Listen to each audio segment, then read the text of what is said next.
안녕하세요 여러분, 김지윤입니다. 네, 크리스마스입니다. 크리스마스 되면은 왠지 기분이 좀 좋아지죠. 이게 뭐 굳이 기독교를 믿지 않아도 이제 좀 즐거워지는 연말 시즌입니다. 그래서 오늘은 좀 크리스마스에 대한 이야기를 해보려고 합니다.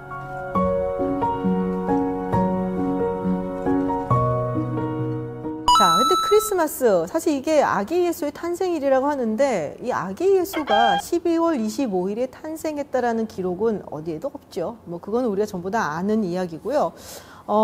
성모 마리아가 3월쯤에 수태를 했고, 그리고 이제 계산을 해보니까 12월 25일이다라는 뭐 이런 식의 추론은 가능은 하지만 어쨌든 12월 25일 날 탄생했다라는 기록은 성경에는 없습니다.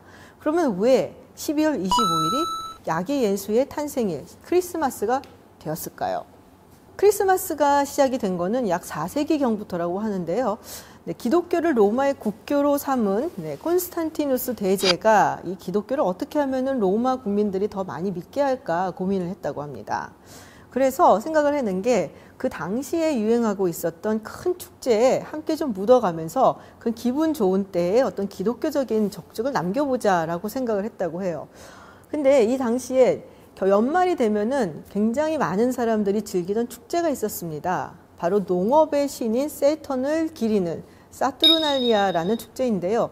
이게 굉장히 시기적으로 좋은 게 일단은 추수를 해서 식량도 조금 이렇게 구비를 해놓고, 그리고 좀 잔인한 말이지만은 겨울이 되면은 목초지가 없고 사료를 주기 힘들기 때문에 좀 필요가 없어지는 가축들은 도축을 하기도 좋은 시기이기도 했습니다. 그리고 연초에 담궜던 술들도 이제는 익어서 딱 마시기 좋은 때였죠. 그래서 이 사투르날리아가 되면은 로마 사람들이 정말 먹고 마시고 놀고 뭐 역할놀이도 하고 선물도 주고 그냥 그야말로 세게 노는 기간이었다고 해요. 근데 이 사투르날리아가 12월 17일부터 약 일주일 정도 지속이 되었다고 합니다. 그래서 시기적으로 봤을 때 사람들 기분 좋을 때 이때 아기 예수 탄생일이다 해도 괜찮겠다라는 생각을 한 거죠. 또 하나의 이유는 기독교가 사실은 그 당시에는 신생 종교나 마찬가지였죠. 그리고 로마에는 여러 다른 이교들이 있었습니다. 그 중에서 뭐 기독교의 라이벌쯤으로 칠 수 있는 굉장히 인기가 많았던 종교 중에 하나가 바로 미트라교입니다. 이 미트라교는 Unconquered Sun이라고 하는 미트라스를 믿는 종교였는데요. 이 미트라스의 탄생일이 12월 25일이었다고 해요.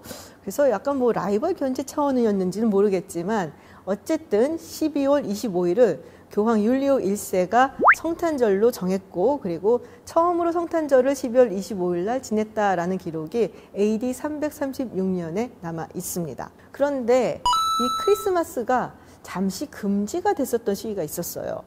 영국 의회에서 1643년에 크리스마스를 공식적으로 금지하는 법안을 통과를 시키고, 그래서 1644년부터 1660년까지 한 16년, 17년 동안 이 크리스마스가 영국에서 금지가 되었습니다.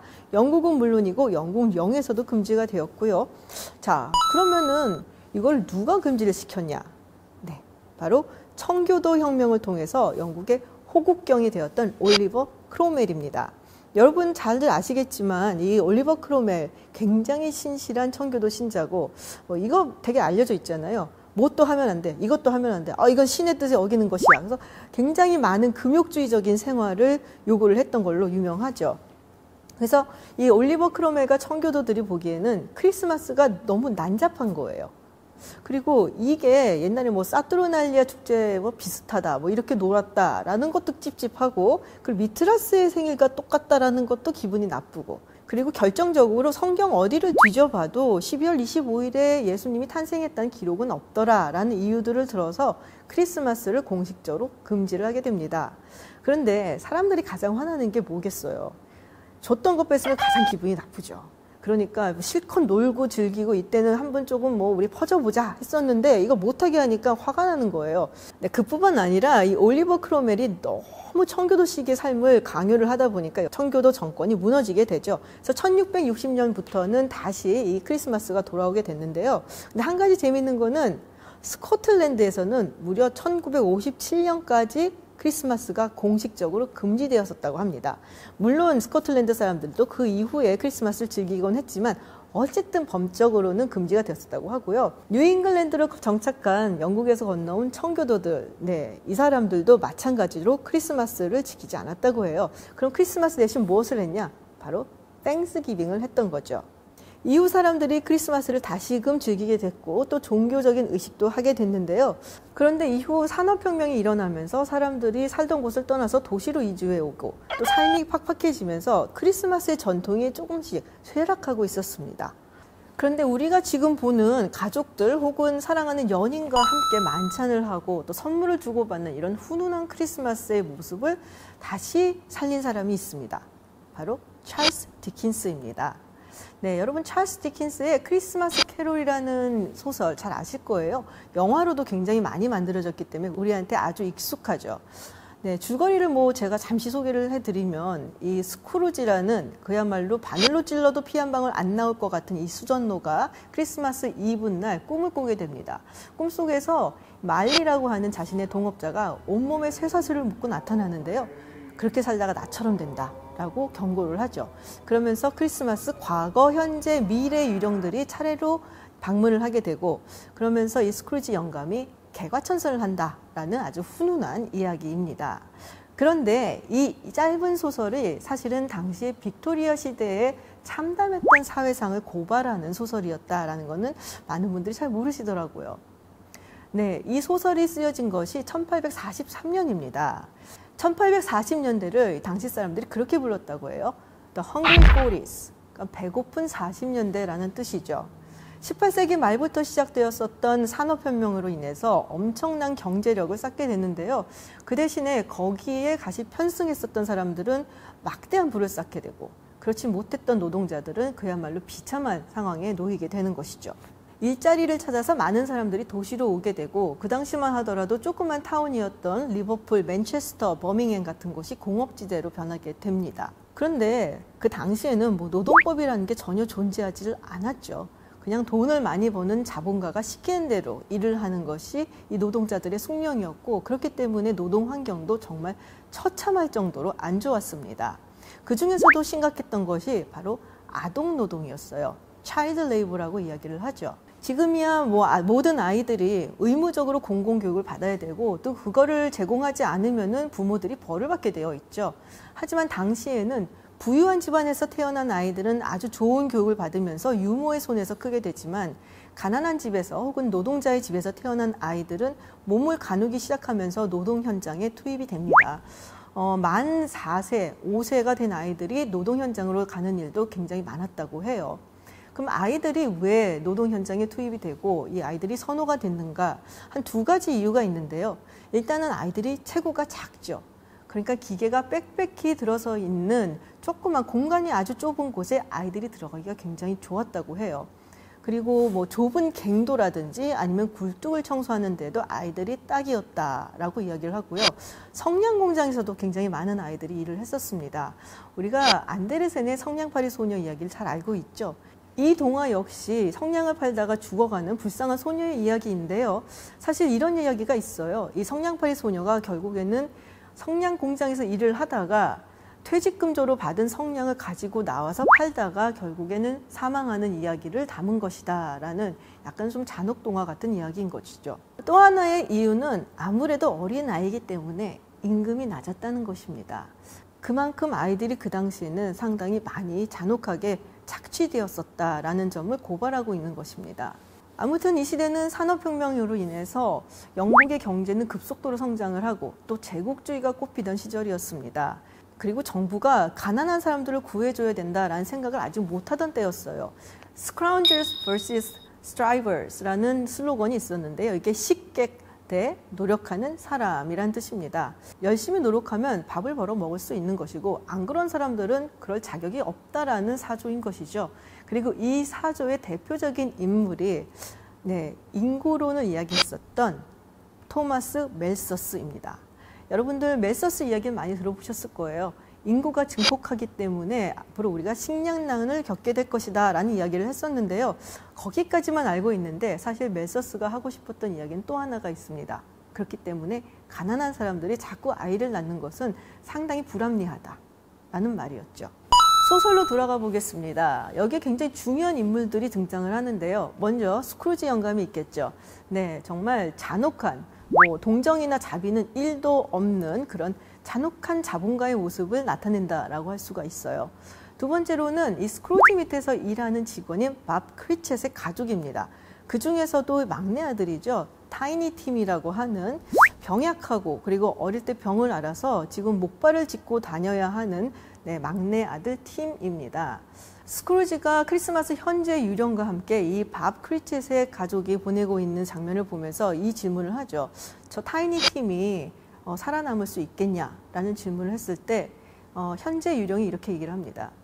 다음 해 크리스마스를 보니까 저기에 빈 의자가 보인다. 즉, 타이니 팀은 아마 죽을 것이다 라고 이야기를 합니다.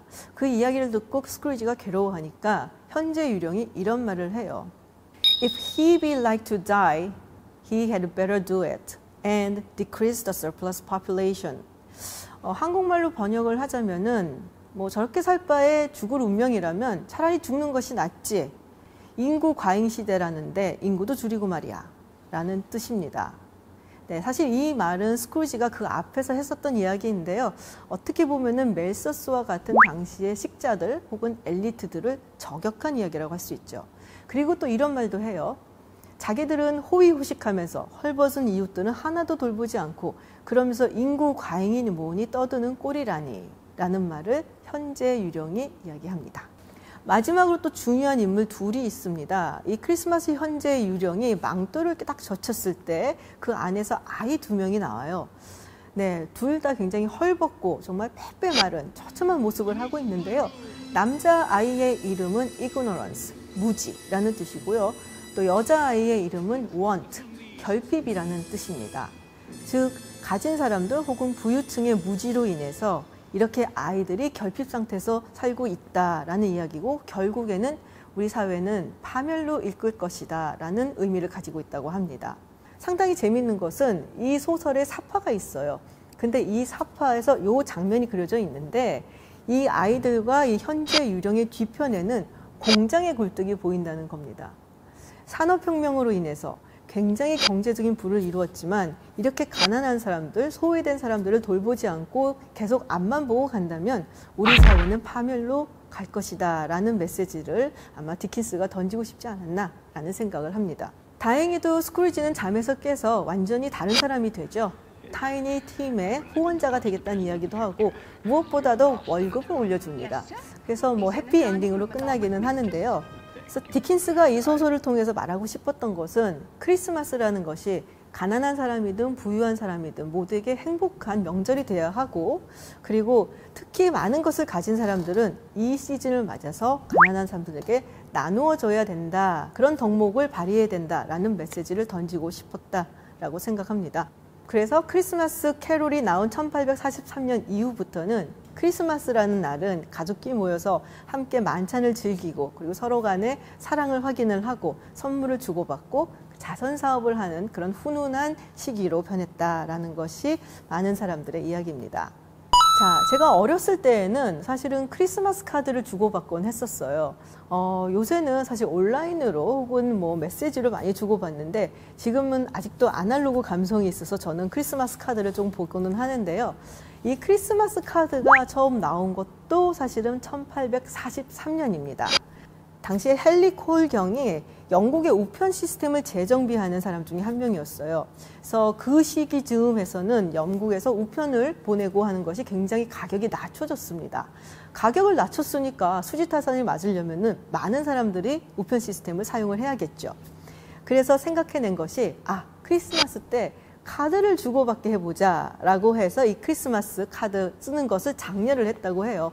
근데 당시에 썼던 크리스마스 카드는 지금 우리가 보는 것처럼 루돌프가 있고 굉장히 예쁜 아기가 있고 이렇게 훈훈한 그림들이 아니라 좀 이상한 그림도 많았다고 합니다. 괴물이 나타나기도 하고 여러 가지 좀 약간 그리썸하다고 하는 그런 기괴한 그림을 그린 카드도 있었는데 어쨌든 그때부터 시작을 해서 크리스마스 카드를 보내는 것이 전통이 되었다고 합니다. 네, 지금은 온라인으로 보내고 또 뭐 메시지로도 보내고 SNS로도 크리스마스 축하한다 서로 메시지를 보내는데요. 한 번쯤은 우리도 아날로그 감성에 빠져서 직접 손으로 쓴 크리스마스 카드를 보내보는 것도 행복하지 않을까라는 생각을 합니다. 네, 오늘 영상 여기서 마치도록 하겠습니다. 여러분 메리 크리스마스!